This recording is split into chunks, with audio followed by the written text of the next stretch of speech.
విజయ రమణారావు గారు, కేటీ రామారావు గారు, పాయల్ శంకర్ గారు, ఓవైసీ గారు, సాంబశివరావు గారు, రామ్మోహన్ రెడ్డి గారు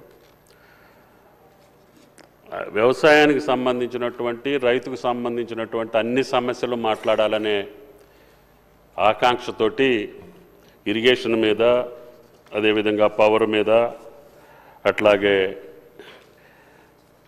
రుణమాఫీ మీద, అనేక సమస్యల మీద వాళ్ళ యొక్క ఆలోచన విధానాన్ని సభ ముందు పెట్టారు. అధ్యక్ష, మాకు కావాల్సింది రైతు భరోసా గత ప్రభుత్వంలో జరిగినటువంటి విధానాన్ని మేము ముందుంచాము.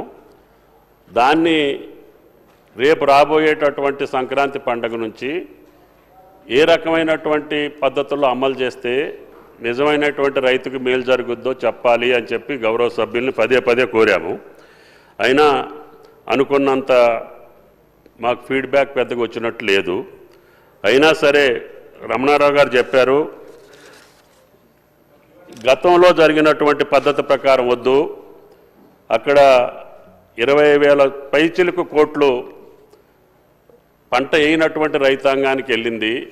ఖాళీగా ఉన్నటువంటి భూములు కావచ్చు, ఇందాక మీరు అందరూ డిస్కస్ చేసినటువంటి కొండలు గుట్టలు కూడా కావచ్చు, అటువంటి వాటికి ఇవ్వద్దు, పంట వేసినటువంటి రైతుకే ఇవ్వాలి అని చెప్పి రమణారావు గారు చెప్పారు. రామారావు గారు కూడా ఎట్టి పరిస్థితుల్లో అందరికీ ఇవ్వాలి, పాత పద్ధతినే కొనసాగించాలి అనేటటువంటి అర్థం వచ్చేటట్టుగా ఆయన గారు మాట్లాడారు.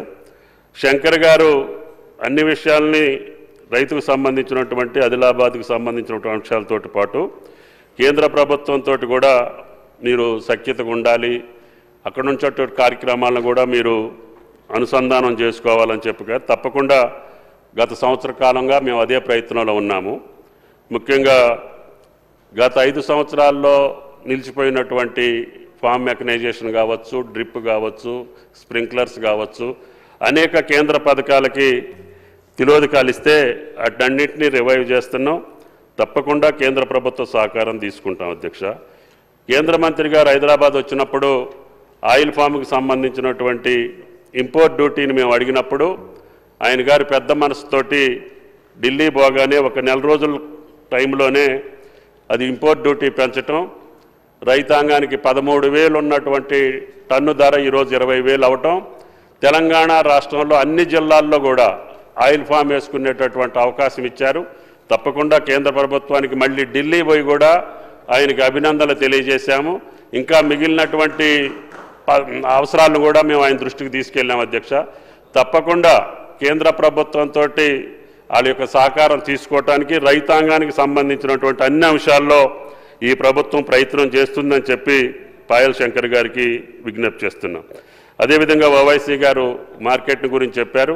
తప్పకుండా ముఖ్యమంత్రి గారి పరిశీలనలో ఉంది, అది జడ్జిమెంట్ రిజర్వ్ అయి ఉంది కాబట్టి దాని మీద ఇంకా నిర్ణయం చేయలేదు. తప్పకుండా దాన్ని కూడా పరిశీలిస్తామని చెప్పి విజ్ఞప్తి చేస్తున్నాం. అధ్యక్ష, సాంబశివరావు గారు కూడా అటవీ భూములకు సంబంధించి కావచ్చు, లేదు ధరణి రికార్డులో జమీందారుల పేరు మీద ఈ యొక్క రైతు భరోసా అమౌంట్ పడిపోయింది కాబట్టి దాన్ని ఇప్పుడు మామూలుగా మళ్ళీ ఎవరైతే కౌలుదారులు ఉంటారో, లేదు కాస్తు కాలంలో ఉన్నటువంటి వాళ్ళకి నిజంగా వచ్చేటట్టుగా ప్రయత్నం చేయాలని చెప్పారు.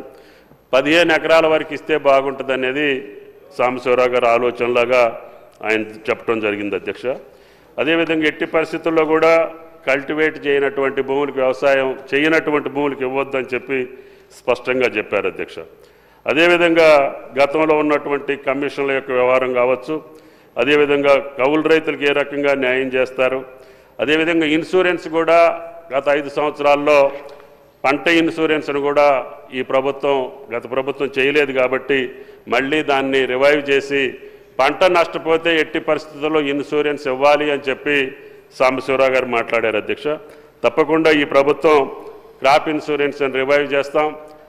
రైతుల యొక్క ప్రీమియంను కూడా ఏ రకంగా ప్రభుత్వం భరాయించి అన్ని పంటలకి ఇన్సూరెన్స్ ఉంటే తప్ప ఈ నష్టపరిహారాన్ని మనం రాష్ట్ర ప్రభుత్వ పరంగా భరాయించలేము. తప్పకుండా ఇన్సూరెన్స్ ఉంచాలనేది కూడా ఈ ప్రభుత్వం యొక్క ఆలోచన అని చెప్పి మీకు విజ్ఞప్తి చేస్తున్నా. అధ్యక్ష, అదేవిధంగా రామ్మోహన్ రెడ్డి గారు, ఆయన గారు గతంలో జరిగినటువంటి పద్ధతికి భిన్నంగానే అసలైనటువంటి రైతుకి సేద్యం చేసుకునేటటువంటి రైతుకే రైతు భరోసా ఇవ్వాలని చెప్పారు. తప్పకుండా మీ యొక్క ఆలోచనలకు అనుగుణంగా ఇంకా ఏదైనా మాట్లాడిన సభ్యులుంటే కౌలు రైతులకు ఏ రకంగా న్యాయం చేయగలుగుతారు, ఈ రైతు భరోసాని ఇంకా మేలైనటువంటి పద్ధతులు ఇస్తే ఏ రకంగా చేయగలుగుతామో ఇంకా మీకు టైం ఉంది. మేము సంక్రాంతి కల్లా దీన్ని స్టార్ట్ చేయాలని చెప్పి క్యాబినెట్ సబ్ కమిటీకి మీ ఆలోచనలు కూడా ఇస్తాను అధ్యక్ష. క్యాబినెట్ సబ్ కమిటీ యొక్క రిపోర్ట్ని క్యాబినెట్లో పెట్టి వెంటనే ఈ యొక్క రైతు భరోసా కార్యక్రమానికి తప్పకుండా వెంటనే నిర్ణయం తీసుకుంటాం అధ్యక్ష. అదేవిధంగా రైతు బీమాకు సంబంధించి కూడా సాంబశివరావు గారు చెప్పారు. రైతు బీమా యథావిధిగా కొనసాగుతూ ఉంది. ఈ సంవత్సరం కూడా ఆ యొక్క రైతు బీమాని గతంలో మాదిరిగానే ప్రతి రైతుకి ఆ బీమాని కొనసాగించేదానికి సుమారు 1400 కోట్లు మేము కూడా ప్రీమియం కట్టి అది కొనసాగిస్తున్నాం అధ్యక్ష. ఎక్స్ట్రాగా రైతాంగానికి సన్నొడ్లు పండించేటటువంటి రైతాంగం కొంత దిగుబడి తగ్గుద్ది కాబట్టి ఆ దిగుబడికి తగ్గట్టుగా మనం బోనస్ ఇస్తే రాబోయేటటువంటి రోజుల్లో అది పంట బీమా మీరు చెప్పేది పంటల బీమాని కూడా గతంలో ఆగిపోయింది, తప్పకుండా రివైవ్ చేస్తానని చెప్పాం. ఈ సంవత్సరంలోనే వచ్చే పంట కాలానికి వర్షాకాలం లోపల ఏ రకంగా దీన్ని రూపకల్పన చేయాలి అది కూడా సభ ముందే ఉంచి పంటల బీమా పథకాన్ని కూడా రివైవ్ చేస్తామని చెప్పి గౌరవ సభ్యులకి మనం చేస్తున్నాం. అదేవిధంగా బోనస్కి సంబంధించి రైతులు ఆనందంగా ఉన్నారు, దాన్ని కొనసాగించాలని చెప్పారు. ఇప్పుడు కేవలం సన్నధాన్యానికి ఎందుకు ఇచ్చామంటే రేపు రాబోయేటటువంటి రోజుల్లో పేద ప్రజలు తినేదానికి కూడా రేషన్ కూడా సన్న బియ్యమే ఇవ్వాలనేది ప్రభుత్వ ఆలోచన కాబట్టి ఆ యొక్క పంటను పండించేటటువంటి రైతుని మనం ప్రోత్సహించాలనే ఉద్దేశంతో 500 సన్నాలకు ప్రకటించాం. దానివల్లనే 21% ఉన్నటువంటి సన్నధాన్యం యొక్క రైతాంగం ఈనాడు 61% పెరిగారు. ఇప్పుడు వచ్చేటటువంటి ధాన్యం మొత్తం కూడా మార్కెట్లకు సన్నధాన్యం వస్తుంది అధ్యక్ష. తప్పకుండా రేపు రాబోయే రోజుల్లో పేద పిల్లలకి ఇచ్చేది సంక్షేమ హాస్టల్స్కే కాకుండా పేదలకు ఇచ్చేటటువంటి రేషన్ కూడా సన్న బియ్యమే ఇవ్వాలనేది ప్రభుత్వ ఆలోచన. ఎందుకంటే ఇప్పుడు మన సభ్యులందరికీ తెలుసు ఇప్పుడు తీసుకునేటటువంటి బియ్యం ఎంతవరకు వాడుకుంటున్నారో, ఎంతవరకు వినియోగించుకుంటున్నారో, ఎంత దుర్వినియోగం అవుతుందో అందరి మనసుల్లో ఉంది. అది భవిష్యత్తులో ఆ రకంగా కొనసాగటానికి వీల్లేదు. ఈ యొక్క ప్రభుత్వం యొక్క ధనం దుర్వినియోగం కాకూడదనే ఉద్దేశంతో సన్నధాన్యాన్ని ప్రోత్సహిస్తున్నాం. తప్పకుండా ఆ యొక్క ఫలితాలు మనకి కనపడుతున్నాయి అధ్యక్ష. అదేవిధంగా పంటలకు సంబంధించినటువంటి ఎంఎస్పి కేంద్ర ప్రభుత్వం ప్రకటించినటువంటి అన్ని ధాన్యాలకు కూడా అది పప్పు ధాన్యాలు, మొక్కజొన్న, సోయాబీను, సన్ఫ్లవరు ఇటువంటి అన్ని ధాన్యాలకు కూడా ప్రభుత్వం నష్టమైన కష్టమైన ఎంఎస్పికి తక్కువ ఉన్నా కూడా రాష్ట్ర ప్రభుత్వం బరాయించి కొనుగోలు చేసి కేంద్ర ప్రభుత్వం యొక్క ఆలోచన మేరకి వాళ్ళకి ఎంతవరకు అవసరం ఉందో అంతవరకే కాకుండా ఈ రాష్ట్రంలో పండినటువంటి అన్ని పంటలను కూడా మీరు కొనుగోలు చేయాలని చెప్పి అభ్యర్థన చేశాం. మళ్ళీ కేంద్ర ప్రభుత్వం కూడా సానుకూలతతో ఉంది.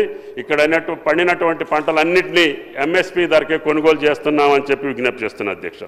అదేవిధంగా ఆగిపోయినటువంటి డ్రిప్పు అదేవిధంగా యాంత్రీకరణ కూడా పునరుద్ధరించాలనేది ఈ ప్రభుత్వ ఆలోచన. ఈ సంవత్సరం నుంచి ఇప్పటికే ప్రారంభించాం. ఇంకా పెద్ద ఎత్తున సభ్యులందరూ కూడా యాంత్రీకరణ మీద ఎక్కువ ఫోకస్ చేయమని చెప్పారు. తప్పకుండా ఎక్కువ నిధుల్ని యాంత్రీకరణకి ముందు పెట్టి అన్ని రైతాంగానికి కావాల్సినటువంటి మారినటువంటి పరిస్థితుల్లో డ్రోన్ కల్చర్ కూడా వచ్చింది. అదేవిధంగా అన్ని యంత్రాలు ఏ రకంగా సన్నకారు చిన్నకారు రైతులకు ఉపయోగపడతాయో వాటన్నిటినీ కూడా పంపకం చేయాలనేది రాష్ట్ర ప్రభుత్వం యొక్క ఆలోచన అధ్యక్ష. అదేవిధంగా రైతు వేదికలు కూడా గత ప్రభుత్వం నిర్మాణం చేసింది.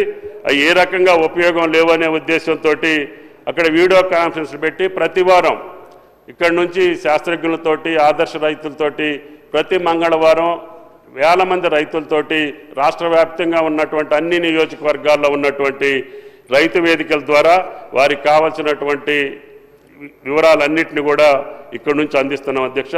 అది కొంతవరకు ఉపయోగంలో ఉంది. ఈ రకంగా వ్యవసాయ శాఖకు సంబంధించి ఈ రాష్ట్ర ప్రభుత్వం పెద్ద మొత్తంలోనే నిధులు కేటాయించింది. దానికి ముఖ్యమంత్రి గారిని క్యాబినెట్ని అభినందిస్తూనే సుమారు 35% గత చరిత్రలో ఎన్నడూ లేనటువంటి విధంగా ఈనాడు బడ్జెట్లో ప్రవేశపెట్టుకున్నాం. వాటికి సంబంధించి రుణమాఫీ సాక్షాత్తు ముఖ్యమంత్రి గారే చెప్పారు.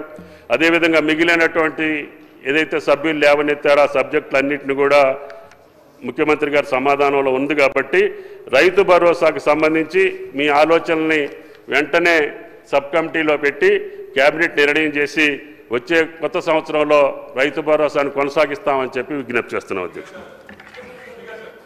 రైతు భరోసాపై స్వల్ప వ్యవధి చర్చ ముగిసినది.